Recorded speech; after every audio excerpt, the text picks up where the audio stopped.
square, and square roots. Some important patterns in square numbers. Adding odd numbers. A sum of consecutive natural numbers. Product of two consecutive even or odd natural numbers. Find adding odd numbers. Let us see what happens when successive odd numbers are added.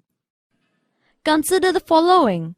Addition of first odd number, that is 1, is 1, that is 1 square. Sum of first two odd numbers, that is 1 plus 3 is 4, that is 2 square. Sum of first three odd numbers, that is 1 plus 3 plus 5, that is 9, which gives 3 square, and so on. So, we can say that the sum of the first and odd natural numbers is n square.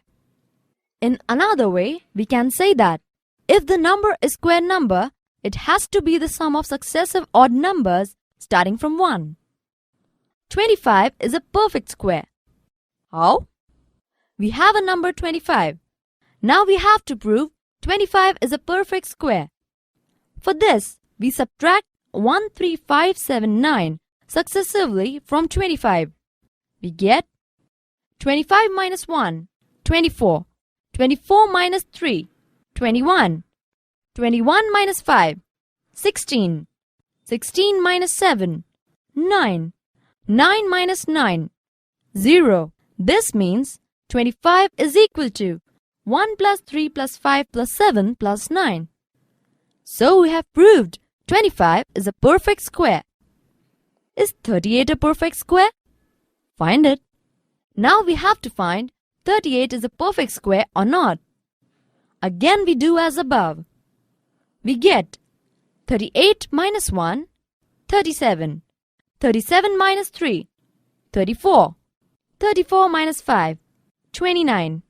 29 minus 7, 22. 22 minus 9, 13. 13 minus 11, 2. 2 minus 13, minus 11. This shows that 38 is not a sum of successive odd numbers starting from 1. Hence, 38 is not a perfect square. A sum of consecutive natural numbers. To study this property, consider these examples. 3 square is equal to 9, 4 plus 5. 5 square is equal to 25, 12 plus 13. 7 square is equal to 49, 24 plus 25. Now, if we observe first example, 3 square, that is 9, is a sum of successive natural numbers, 4 and 5.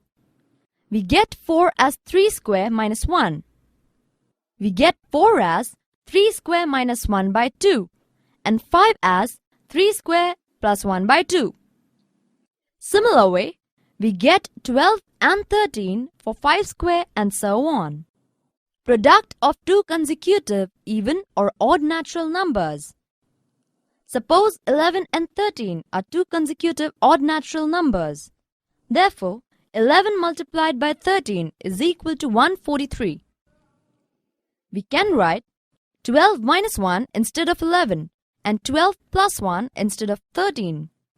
Therefore, 11 multiplied by 13 is equal to 12 minus 1 multiplied by 12 plus 1, which gives 12 square minus 1. Since a minus b, a plus b is equal to a square minus 1. 12 square is 144 minus 1, which gives 143. Similarly, 13 multiplied by 15, 14 minus 1 multiplied by 14 plus 1, which gives 14 square minus 1. That is equal to 255. 29 multiplied by 31 is equal to 30 minus 1 multiplied by 30 plus 1, which gives 30 square minus 1, 899. In this property, the product of two consecutive even or odd natural numbers, that is, a minus 1, a plus 1, is equal to a square minus 1. Some more patterns in square numbers. Observe the squares of numbers 1, 11, 111, and so on, etc. They give a beautiful pattern. Another interesting pattern.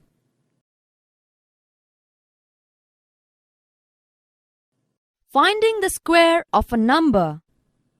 We can easily find squares of small numbers like 3, 4, 5, 6, 7 and so on. But can we find the square of 23 so quickly? The answer is not so easy, and we may need to multiply 23 by 23. There is a way to find this without having to multiply 23 multiplied by 23. We know 23 is equal to 20 plus 3. Therefore, 23 square is equal to 20 plus 3 the whole square. Multiply 20 of first bracket with second bracket and then 3 of first bracket with the second bracket. We get 20 multiplied by 20 plus 3 multiplied by 20 plus 3. 20 into 20 is 20 square plus 20 multiplied by 3 is equal to 60 plus 3 multiplied by 20 is equal to 60 plus 3 square is equal to 9. That is 400 plus 60 plus 9, which gives 529. Other patterns in squares. Consider the following pattern. 25 square is equal to 625. That is 2 into 3 hundreds plus 25, which gives 2 into 3 is 6 into 100 plus 25, which gives 6 into 100 is 600 plus 25, giving 625. Similar are the given patterns. Pythagorean triplets. To understand Pythagorean triplets, let us consider the following example. 3 square plus 4 square is equal to 9 plus 16, which gives 25, that is 5 square. Can we write it as 2 square minus 1 the whole square plus 2 into 2 the whole square is equal to bracket 2 square plus 1 the whole square. Now compare this equation with 2m the whole square plus m square minus 1 the whole square. It gives m square plus 1 the whole square. The value for m in the first equation is 2.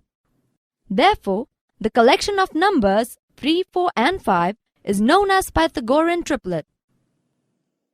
For any natural number m greater than 1, we have 2m the whole square plus m square minus 1 the whole square, which gives m square plus 1 the whole square. So, 2m, m square minus 1, m square plus 1 forms a Pythagorean triplet. Find 6, 8, 10 is a Pythagorean triplet or not. Since 6 square plus 8 square is equal to 36 plus 64, which gives 100. It is 10 square. Here we can write it as 2 into 3 the whole square plus 3 square minus 1 the whole square, which gives 3 square plus 1 the whole square. Now compare this equation with 2m square plus m square minus 1 the whole square. It gives m square plus 1 the whole square. The value for m in first equation is 3. Therefore, the collection of numbers 6, 8 and 10 is a Pythagorean triplet. That is all in this topic, students. Let us learn about square root, finding square root through repeated subtraction, prime factorization and division method, square roots of decimals in our next topic. Keep learning.